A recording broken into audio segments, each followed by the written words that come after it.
अस्सलाम वालेकुम dear students. तो हम 7 क्वेश्चन पहले अटैम्प्ट कर चुके थे। Now we are moving towards और 8 क्वेश्चन।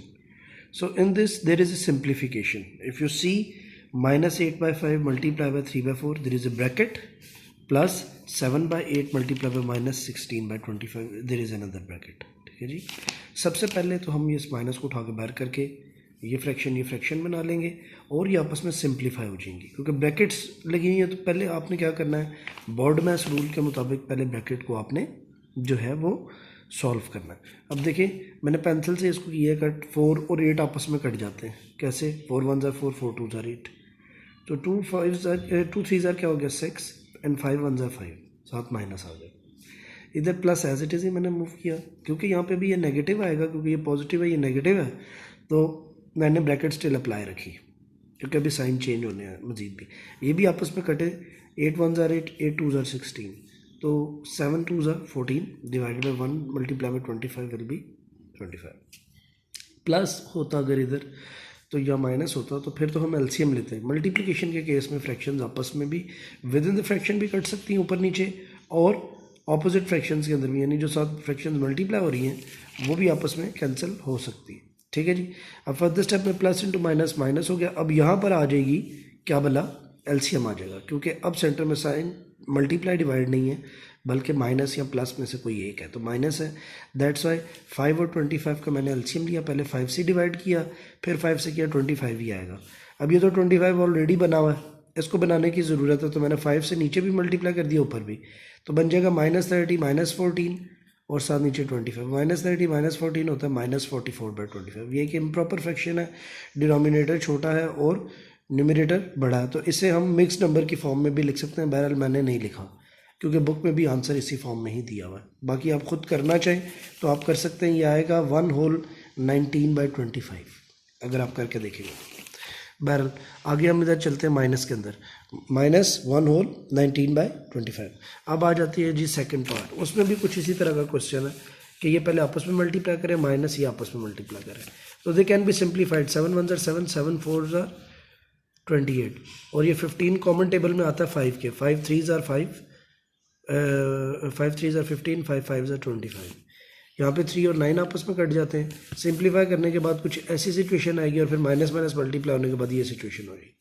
13 और 15 का एलसीएम मैंने दे लिया। देखिए शॉर्टेस्ट नंबर से पहले मैंने मूव किया क्योंकि एक नंबर बीच में इवन था, तो 2 से पहले मैंने डिवाइड किया, फिर 2 से किया, फिर मैंने 3 से किया, फिर उसके बाद मैंने 5 से किया। So the total figure will be 60।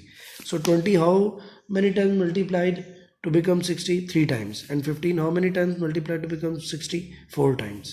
So इस तरीके से ऊपर नीचे मल्टीप्लाई के बाद ये सिचुएशन आ गई, और एक कॉमन फ्रैक्शन के अंदर जब हम सिंप्लीफाई करके से लिखेंगे तो this will be 7/60. So in this particular case I will not tell you that what I have done. ठीक है जी। जस्ट मैं वीडियो उससे गो थ्रू कर दूंगा, समझना आपने खुद है। अब ये 3 टर्म्स हैं, ठीक है जी, यानी 3 ब्रैकेट्स हैं, ये अलग सॉल्व होगी, पहले ये अलग होगी और ये अलग होगी, उसके बाद इनके माइनसेस जो है हम अपना रोल प्ले करेंगे, अंदर जाके मल्टीप्लाई हो जाएंगे, और उसके बाद फिर एलसीएम वाली सिचुएशन बन जाएगी। So closely I am moving downwards, इस पूरे को आप खुद ऑब्जर्व करेंगे। तो एलसीएम इसका वैसे बना था 15। ठीक है जी। ये क्वेश्चन था फॉर यू, तो वो मैंने इसको नहीं आपको एक्सप्लेन किया, ये अब आप खुद देखेंगे। ठीक है। वैसे हमने ये आपको पता है रैशनल नंबर्स काफ़ी ज़्यादा इनमें डील किया था लास्ट टाइम, हमारे जो क्लासेस थी तो उसमें हमने इन्हें काफ़ी देखा है। अब आगे बात जी, show that, this is show that, यानी कि मीन्स ये लेफ्ट हैंड साइड को राइट हैंड साइड के बराबर करना होगा। लिखा हुआ जी, ये तकरीबन एक किस्म की एसोसिएटिव प्रॉपर्टी ऑफ मल्टीप्लिकेशन इसने दी हुई है। -5/8 multiply by 4/15 multiply by -3/4 will be equals to -5/8 multiply by 4/15 multiply by -3/4। So इसी तरीके से पहले मैंने लेफ्ट हैंड साइड ले ली, जिसमें ये ब्रैकेट पहले सॉल्व होगी, फिर बाद में ये सॉल्व होगा।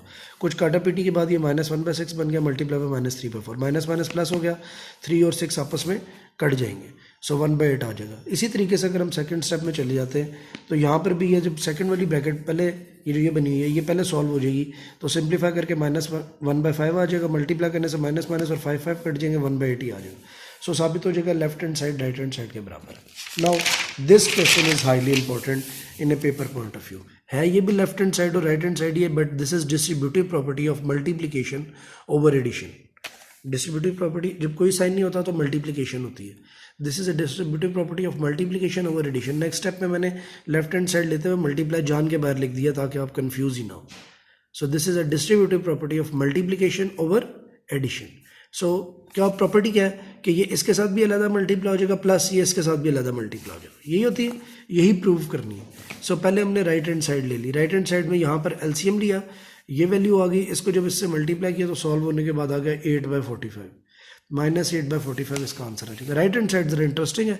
दोनों जगह पे पहले कुछ कटिंग की पॉसिबिलिटी थी लेकिन कोई भी चीज़ कटी नहीं है, डायरेक्ट मल्टीप्लाई हो गया. कोई ऊपर नीचे सेम नंबर नहीं आ रहा, कोई कॉमन डिवाइजर्स, कोई इस तरह की चीज़ नहीं बन रही. सो इस तरीके से -8/15 + 16/45 आ गया. अब 15 और 45 का मैंने इधर लिया जी एलसीएम. ठीक है, 3, 3 और 5 के साथ ऑर्डर से चलो प्राइम फैक्टराइजेशन से. सो 45 ये इसका एलसीएम आएगा. अब एलसीएम को यहाँ पे अप्लाई किया मैंने and then finally it is also -8/45. So साबित ही होगा कि यहाँ भी left hand side right hand side के बराबर है. अब सिंप्लीफिकेशन है. अब ये सिंप्लीफिकेशन ये बताएगी कि डिवीजन जब मल्टीप्लिकेशन में कन्वर्ट होती है तो नेक्स्ट फ्रैक्शन के साथ क्या सिचुएशन क्रिएट होती है. देखिए लिखा -4 डिवाइडेड बाय दिस ब्रैकेट. -4/1 इसे मैं लिख सकता हूँ रैशनल फॉर्म में. अब डिवाइडेड बाय -2/5 देखो, जब डिवीजन मल्टीप्लिकेशन में बदलती है तो ये अपने बाद वाले, पहले वाले को नहीं, अपने बाद वाली फ्रैक्शन को इन्वर्ट कर देती है, उसका रेसिप्रोकल ले लेती है. देख ले माइनस अपनी जगह पे कायम ही रहा. ये 2/5 था, ये 5/2 हो गया. कटिंग के बाद आपस में सिंप्लीफिकेशन के बाद आंसर 10. तो this will be like that. ये होल क्वेश्चन में इसी तरह ही है. अब इसमें भी देख ले डिवीजन थी, डिवीजन मल्टीप्लिकेशन में बदली, ये -5/14 14/5 हो जाएगा, -14/5. सो ये कट जाएगा. माइनस इन्वर्ट नहीं होता, फ्रैक्शन सिर्फ इन्वर्ट होती है. सो -6 आ जाएगा. फर्दर आप इसमें देख लें, इधर अगर आप देखेंगे इधर भी ये हुआ है, इधर भी कटिंग होने के बाद सिंप्लीफिकेशन के बाद 1/2 आ गया. प्लस में इसलिए आया क्योंकि माइनस भी प्लस हो गया. फिर इस केस में ज़रा देखें, इधर भी माइनस प्लस हो जाएंगे बाद में, लेकिन ये डिवीजन मल्टीप्लिकेशन में कन्वर्ट करेगी तो इसको उल्टा सीधा कर देगी. ये हो जाएगी 39/8.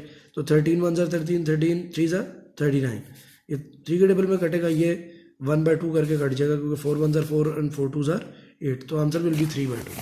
ये देखना 3/2 आ गया. और नेक्स्ट स्टेप के अंदर भी आंसर आ गया -7/2. So this is how your whole lecture has been completed. और इसके बाद मैंने MCQs आपको जो है वो उसकी पिक्चर मैं सेंड कर दूंगा जो नेक्स्ट पेज पे आ रही है बिल्कुल एंड ऑफ द चैप्टर पे. तो उसकी अंडरस्टैंडिंग आपने खुद क्रिएट करनी है. ये आपके लिए होमवर्क जो दिया ना मैंने आज आपको, वो MCQs की अंडरस्टैंडिंग है कि जो उसके अंदर लिखा हुआ है कि सब कौन सी रैशनल नंबर किससे बड़ा है, कम्यूटेटिव प्रॉपर्टी है या कौन सी प्रॉपर्टी है. तो इस तरीके की जितनी भी चीज़ें लिखी हुई हैं वो आपने खुद समझनी है. MCQs मैंने मार्क ज़रूर कर दिए हैं लेकिन आप ये जज खुद करेंगे कि सर ने इसका आंसर ये कैसे दिया. ठीक है, और वो जो मेरे आंसर्स हैं वो बिल्कुल एक्यूरेट है. So thank you so much students. आज के लेक्चर के लिए लेट की माजरत, मैं ज़रा कहीं काम गया हुआ था तो अभी थोड़ी देर पहले ही वापस आया हूँ, तो इसलिए आज का लेक्चर आपको लेट आया. Thank you so much. अल्लाह हाफिज़.